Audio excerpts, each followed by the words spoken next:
નમસ્કાર, સુસ્વાગતમ. ધોરણ 11 કોમર્સ નામાના મૂળ તત્વો, ભાગ 1, પ્રકરણ 7, રોકડમેળ અને તેના પ્રકારો. આજે આપણે સ્વાધ્યાયના પ્રશ્ન નંબર 6ના આર્થિક વ્યવહારો પરથી રોકડમેળ તૈયાર કરવાનું શીખવાનું છે. આપણી સૂચના મુજબ પાઠ્યપુસ્તક નજર સમક્ષ રાખજો, જેથી સમગ્ર રકમ વાંચતા આપણે રોકડમેળ કેવી રીતે તૈયાર કરવો તે સરળતાથી શીખી શકાય. તો નીચેના વ્યવહારો પરથી ભગવતી ટ્રેડર્સના ચોપડે રોકડ અને બેંક ખાનાવાળો રોકડમેળ તૈયાર કરો, આ મુજબનો પ્રશ્ન છે. તેથી તેનું શીર્ષક આ રીતે બનશે: ભગવતી ટ્રેડર્સનો જુલાઈ 2015નો રોકડમેળ. કારણ કે જુલાઈ 2015ના આર્થિક વ્યવહારો આ પ્રશ્નમાં આપેલ છે. હવે રોકડમેળમાં બે બાજુ, ડાબી બાજુ ઉધાર, જમણી બાજુ જમા. ડાબી બાજુ જે રીતે પ્રશ્ન નંબર 5માં તૈયાર કર્યો હતો તે મુજબનો જ રોકડમેળ અહીં તૈયાર થશે. આ રોકડમેળ આ રીતે તમારી બુકમાં તમારે દોરી લેવો.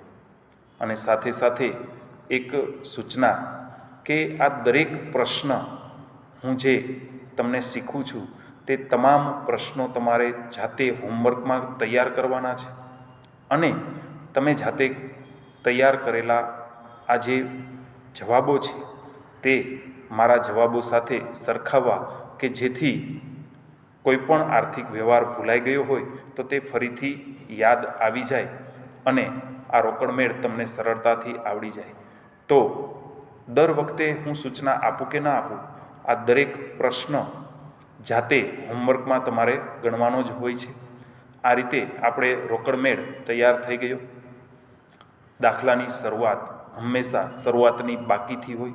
રોકડ સિલકની હંમેશા ઉધાર બાકી હોય, જ્યારે બેંકની ઉધાર અથવા જમા બાકી હોઈ શકે. સિલક હોય તો ઉધાર બાજુ, બેંક ઓવરડ્રાફ્ટ હોય તો જમા બાજુ દર્શાવવામાં આવે. તો તારીખ 1 શરૂઆતની રોકડ સિલક આપેલ છે, બાકી આગળ લાવ્યા તરીકે રોકડ સિલક ઉધાર બાજુ દર્શાવવામાં આવશે. જ્યારે બેંકમાં સિલક આપેલ નથી માટે ઉધાર બાજુ દર્શાવવાની રહેતી નથી. તો તારીખ 1 બેંક ઓવરડ્રાફ્ટ 1500 આપેલ છે, તો તેને બાકી આગળ લાવ્યા તરીકે જમા બાજુ નોંધવામાં આવે છે. તેથી બેંકના ખાનામાં 1500 આવશે. ત્યાર પછી તારીખ 3નો વ્યવહાર. ₹8000નો માલ 10% વેપારી વટાવે રોકડેથી જાનકીને વેચ્યો. અહીં જાનકી નામ છે એટલે ઘણા વિદ્યાર્થીઓ મિસઅન્ડરસ્ટેન્ડિંગ કરે છે કે આ ઉધાર વ્યવહાર છે, ઉધાર વ્યવહાર રોકડમેળમાં ન આવે એટલે ન નોંધાય, તેમ કરી અને આ વ્યવહાર નોંધતા નથી. પરંતુ આપણે અહીં આ ભૂલ નથી કરવાની. આર્થિક વ્યવહાર સ્પષ્ટ રીતે વાંચવાનો છે અને સ્પષ્ટ લખેલું જ છે કે રોકડેથી વેચેલ છે. અને રોકડ વ્યવહાર હોય તો વ્યક્તિનું ખાતું ઉદ્ભવે નહીં, અને રોકડ વ્યવહાર હોય તો રોકડમેળમાં નોંધાય. હવે અહીં આપણે એ વિચારવાનું છે કે અહીં રકમની આવક થાય છે કે જાવક થાય છે. આ બાબત વિચારી અને વ્યવહાર નોંધતા જવાના છે. આવક થાય તો ઉધાર બાજુ, જાવક થાય તો જમા બાજુ. તો અહીં રોકડેથી વેચેલ છે. વેપારી વટાવની રકમ બાદ કર્યા પછી 800 બાદ કરો 8000માંથી તો 7200 આવશે. વેચાણથી રોકડની આવક થાય તો વેચાણ ખાતે કરી અને રોકડના ખાનામાં ₹7200 નોંધવામાં આવશે. ત્યારબાદ તારીખ 5નો આર્થિક વ્યવહાર ₹3000 રોકડા બેંકમાં ભરીએ. ₹3000 રોકડા બેંકમાં ભરીએ તો રોકડ જાય એટલે તે વિગત વ્યય બાજુ આવશે, પરંતુ બેંકમાં પૈસા આવે એટલે બેંક ખાનામાં ઉધાર બાજુ આવશે, રોકડ ખાનામાં જમા બાજુ. અને આગળ સમજાવ્યું તેમ આ એક જમા ખર્ચી વ્યવહાર છે કે જેની નોંધ રોકડ મેળની બંને બાજુએ કરવામાં આવે છે. કારણ કે રોકડ અને બેંકના અરસપરસના વ્યવહાર હોય તો તેને જમા ખર્ચી વ્યવહાર કહેવામાં આવે છે. તો અહીં બેંકમાં પૈસા આવે છે માટે આઈ બાજુ બેંક ખાનામાં નોંધવાનું હોય ત્યારે વિગતમાં રોકડ ખાતે લખવામાં આવે. તો આપણે બેંક ખાનામાં રકમ લખશું 3000. જ્યારે ધંધામાંથી રોકડ બેંકમાં જાય છે તો રોકડ જાય તો જમા બાજુ વ્યય બાજુ તારીખ 5 વિગતમાં બેંક ખાતે, રોકડમાં નોંધવાનું હોય ત્યારે વિગતમાં બેંક ખાતે નોંધવાનું થશે. તો ત્યાં રોકડના ખાનામાં 3000 અને બેંક ખાનામાં કંઈ વિગત આવશે નહીં. ત્યાર પછી તારીખ 6 રૂપિયા 2000નો માલ જિનલને વેચ્યો, જેની સામે જિનલે રકમ ચેકથી તરત જ ચૂકવી આપી જે બેંકમાં ભર્યો. તો અહીં વેચાણ થાય છે. વેચાણથી હંમેશા રકમ આવે, પણ આ રકમ ચેક સ્વરૂપે આવે છે. આવે તો આઈ બાજુ અથવા ઉધાર બાજુ નોંધવામાં આવે, તે આપણે જાણીએ જ છીએ. પણ કયા ખાનામાં લખવાના? તો કે ચેક આપેલ છે એટલે બેંક ખાનામાં લખવાના. તારીખ 6 વિગતમાં વેચાણ ખાતે. અહીં ઘણા જિનલ ખાતે એવું લખી નાખે છે. વ્યક્તિનું ખાતું ત્યારે જ આવે ઉધાર વ્યવહાર હોય, અને રોકડ મેળમાં હંમેશા રોકડ વ્યવહાર જ નોંધવાના હોય છે. તેથી અહીં વેચાણ ખાતે વિગત આવશે. તો અહીં બેંકના ખાનામાં, કારણ કે ચેકથી રકમ મળે છે, રૂપિયા 2000. ત્યારબાદ તારીખ 8નો વ્યવહાર રૂપિયા 2000નું ફર્નિચર ખરીદી રકમ તરત જ ચેકથી ચૂકવી આપી. અહીં ફર્નિચરની ખરીદી કરો ત્યારે રકમની જાવક થાય. આ રકમની જાવક ચેક સ્વરૂપે થાય છે, તેથી બેંકમાં વ્યય બાજુ નોંધવામાં આવશે. તારીખ 8 વિગતમાં ફર્નિચર ખાતે. રોકડ ખાનામાં નહીં આવે, પરંતુ બેંક ખાતામાં રૂપિયા 2000 નોંધવામાં આવશે, કારણ કે ચેકથી રકમની જાવક થાય છે. ત્યારબાદ તારીખ 9 ભાર્ગવીની પાસેથી રૂપિયા 3000નો ચેક મળ્યો, જે પાર્થને વેચાણ શેરો કરી આપ્યો. વિદ્યાર્થી મિત્રો, જે તે તારીખે ચેક મળ્યો હોય અને તે જ તારીખે જો વેચાણ શેરો કરવામાં આવે તો આ વ્યવહાર રોકડ મેળમાં નોંધવો જરૂરી નથી. પરંતુ 9 તારીખે ચેક મળ્યો હોય તો તે બેંકમાં આવક તરીકે નોંધાય છે, અને 10 તારીખે જો એ વેચાણ શેરો કરેલ હોય તો બેંકમાં તે વ્યવહાર જાવક તરીકે નોંધવામાં આવે છે. પરંતુ એક જ તારીખમાં આ બંને વ્યવહાર થઈ ગયેલ છે, ચેક મળેલ છે અને તેનો વેચાણ શેરો થઈ ગયેલ છે, તો આવા સંજોગોમાં અહીં નોંધ કરવી જરૂરી નથી. ત્યારબાદ તારીખ 13 હર્ષિતને રૂપિયા 6000નો માલ વેચ્યો, જેની સામે 50% રકમ રોકડેથી અને બાકીની રકમ ચેકથી હર્ષિતે તરત જ ચૂકવી આપી અને ચેક તરત જ બેંકમાં. અહીં ટૂંકમાં વેચાણ થાય છે. વેચાણથી માલ જાય, પરંતુ અહીં માલ જાય કે આવે તે વિચારવાનું નથી.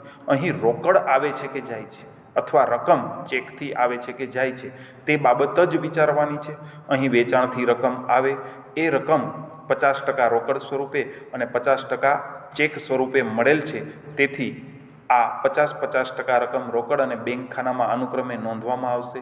વિગતમાં વેચાણ ખાતે અને બંને ખાનામાં 3000 અને 3000 અનુક્રમે નોંધવામાં આવશે. ત્યાર પછી 15 તારીખનો વ્યવહાર જોઈએ તો રૂપિયા 6000નો માલ દિવ્યેશ પાસેથી ખરીદ્યો અને તરત જ રોકડમાં રકમ ચૂકવી આપી. અહીં દિવ્યેશ પાસેથી માલ ખરીદેલ છે અને રોકડ તાત્કાલિક ચૂકવવામાં આવે છે, તેથી રોકડ વ્યવહાર છે. રોકડ વ્યવહાર હોય તો જ રોકડ મેળમાં નોંધ થાય. અહીં રકમ ચૂકવવામાં આવે છે, તેથી રોકડ જાય તો વ્યય બાજુ એટલે કે જમા બાજુ નોંધવામાં આવશે. તારીખ 15 વ્યય બાજુ લખશું ખરીદ ખાતે, અને રોકડના ખાનામાં આ વિગત આવશે, કારણ કે રોકડેથી ચૂકવેલ છે 6000, જ્યારે બેંક ખાનામાં એક પણ વિગત આવશે નહીં.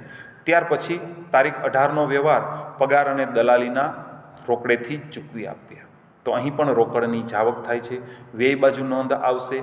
પગાર ખાતે કરીને રોકડ ખાનામાં રૂપિયા 1000. તેવી જ રીતે દલાલી ખાતે કરી એ જ તારીખનો વ્યવહાર દલાલી ખાતે કરી અને રોકડના ખાનામાં જ રકમ નોંધવામાં આવશે રૂપિયા 500, જ્યારે બેંક ખાનામાં કોઈ વિગત આવશે નહીં. ત્યારબાદ તારીખ 22 બેંકમાંથી 1000 વીજળી બિલના ચૂકવવા માટે ઉપાડ્યા. અહીં ધ્યાન રાખશું કે અહીં વીજળી બિલ ચૂકવેલ નથી, ફક્ત વીજળી બિલ માટે રોકડ રકમ ઉપાડેલ છે. બેંકમાંથી રોકડ રકમ ઉપાડો તો રોકડ અને બેંકનો અરસપરસનો વ્યવહાર થયો, અથવા રોકડ અને બેંક સિલક બંનેનો સરવાળામાં કોઈ તફાવત ઊભો થતો નથી તેવા સંજોગોમાં જમા ખર્ચી વ્યવહાર છે, બંને બાજુ નોંધાશે. રોકડ આવે છે એટલે આઈ બાજુ રોકડના ખાનામાં લખાય ત્યારે વિગતમાં બેંક ખાતે લખાય તો રોકડના ખાનામાં ₹1000 નોંધવામાં આવશે. જ્યારે જમા બાજુ તારીખ 22 કરી અને ત્યાં બેંકના ખાનામાં નોંધવાના હોવાથી વિગતમાં રોકડ ખાતે આવશે અને બેંકના ખાનામાં 1000, એટલે કે રોકડ આવી અને બેંકમાંથી પૈસા ગયા, એટલે ત્યાં વ્યય બાજુ રોકડ આવી એટલે આઈ બાજુ. આ રીતે નોંધ થશે જે જમા ખર્ચી વ્યવહાર છે. પરંતુ તારીખ 23માં એવું દર્શાવેલ છે કે આ વીજળી બિલ ચૂકવી આપ્યું. વીજળી બિલ હવે રોકડેથી જ ચૂકવેલ હશે કારણ કે રોકડ ઉપાડેલ છે.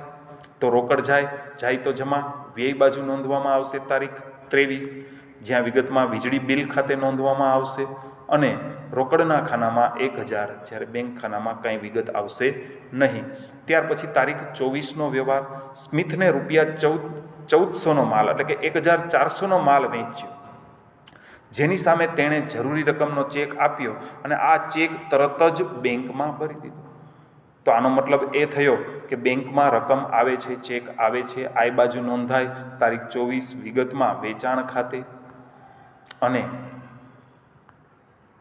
રકમમાં બેંકના ખાનામાં 1400 નોંધવામાં આવશે. ત્યારબાદ તારીખ 27માં એવો વ્યવહાર છે કે સ્મિથે આપેલો ચેક નકારાયાની જાણ બેંકે આપણને કરી. તો હવે આ રકમ બેંકમાંથી તેટલી ઘટશે અને બેંકમાં આ રકમ ઘટે એટલે બેંકમાંથી તે રકમ જાય અને આ રકમ આપણે સ્મિથ પાસે લેણી રહે. તેથી વિગતમાં સ્મિથ ખાતે લખવાનું આવશે તારીખ 27, વિગતમાં સ્મિથ ખાતે, બેંકમાંથી પૈસા જાય છે, વ્યય બાજુ 1400 બેંકના ખાનામાં નોંધવામાં આવશે. ત્યારબાદ તારીખ 28 અંતિમ વ્યવહાર. બેંકે આપણા ખાતે બેંક ઓવરડ્રાફ્ટના વ્યાજના ₹100 ઉધાર્યા છે, તેની જાણ બેંક એડવાઇસ દ્વારા આપણને મળેલ છે. તો બેંક ઓવરડ્રાફ્ટનું વ્યાજ આપણા માટે ખર્ચ કહેવાય, વ્યય કહેવાય અને આ પૈસા બેંકમાંથી જાય તો વ્યય બાજુ તારીખ 28 વ્યાજ ખાતે એટલે કે બેંક ઓવરડ્રાફ્ટના વ્યાજ ખાતે આ રીતે નોંધી અને બેંકના ખાનામાં ₹100 નોંધવામાં આવશે.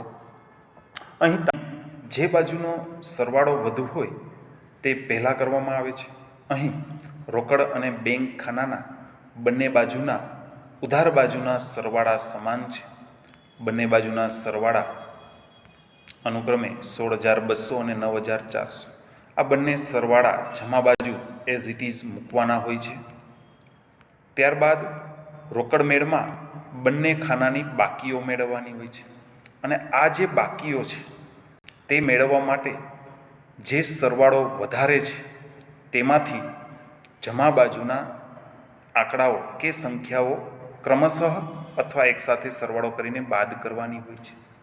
જેમ કે રોકડ ખાનામાં 16,200 જે છે તેમાંથી અનુક્રમે 3,000, 6,000, 1,000, 500 અને 1,000 અનુક્રમે બાદ કરો, અથવા 6 ને 3 9 ને 1 10 ને 1 11,500 એકસાથે બાદ કરો 16,200માંથી, તો રોકડની અંતિમ બાકી એટલે કે રોકડની આખર સિલક બાકી આગળ લઈ ગયા તરીકે મળી જશે. તેવી જ રીતે 9,400માંથી આ બેંક ખાનાની તમામ સંખ્યાઓ બાદ કરતાં બેંકની આખર સિલક મળશે. તો કેલ્ક્યુલેટરમાં ગણતરી કરજો. અંતિમ તારીખ નોંધવાની હોય, વિગતમાં બાકી આગળ લઈ ગયા અને આ 16,200માંથી રોકડની તમામ સંખ્યાઓ બાદ કરતાં બાકી મળે છે ₹4,700. તેવી જ રીતે આ 9,400માંથી બેંક ખાનાની તમામ સંખ્યાનો સરવાળો કરશો તો 6,000 મળશે. 9,400માંથી 6,000 બાદ કરો તો પણ 3,400, અથવા 9,400માંથી અનુક્રમે 1,500, 2,000, 1,000, 1,400 અને 100 બાદ કરો તો પણ 3,400 અંતિમ બાકી મળશે, જે જુલાઈ માસના અંતે રોકડની આખર સિલક 4,700 છે અને બેંકમાં 3,400 સિલક છે તેમ કહી શકાય.